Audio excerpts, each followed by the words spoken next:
and gentlemen, I'm Joseph Novichkov, Senior Trading Manager with GDM. Today's session outlook, we're going to take a look at Euro pairs mostly. However, as we're after the first round of the French elections, we saw that the Euro paired its earlier gains after scaling to a 5-month high against the dollar, and of course after the Japanese yen. After, of course, centrist candidate won the first round of the French presidential election, reducing the risk of anti-establishment shock in the final round, which is on May 7th.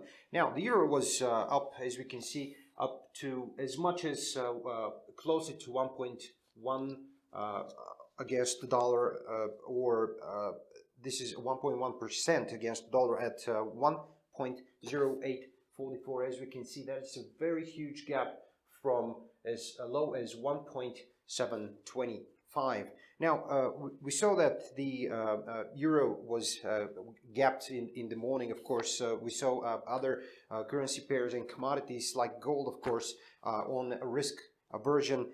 This is because the history that we're making right now as from the French elections, this is because 60 years the French politics was dominated by center-left or center-right party. Now, we're looking at some really curious things, but let's have a look, enough for the euro, let's have a look at the rest of the currency pairs, what they're doing right now. We're looking at a steady sideways direction on the British pound versus the dollar. Nothing happening over there, as mostly the euro was the main driver, and also looking at the Japanese yen, it's pretty much the same thing because of the US dollar, and of course the surging stocks.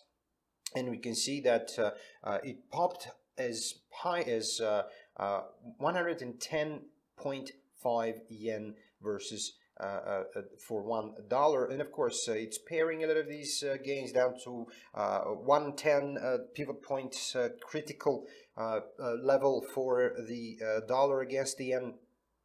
Crude oil prices, of course, sideways direction, but slightly lower, and that was mostly on last week's Baker Hughes oil rig count, which was actually up with 6 more, which drive oil prices down below the 50 mark again.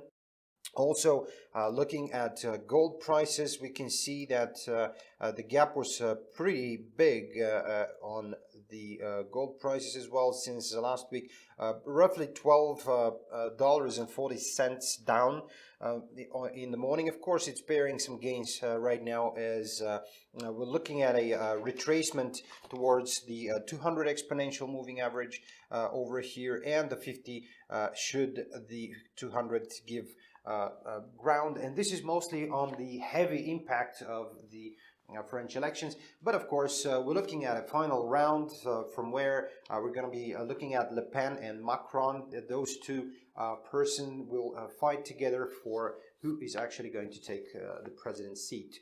That, of course, we're going to see at May 7th. For now, I'm going to keep you up to date again tomorrow with the same time with the rest of the interesting fundamentals and technical sessions of the market. Thank you for watching. See you next time. Bye-bye.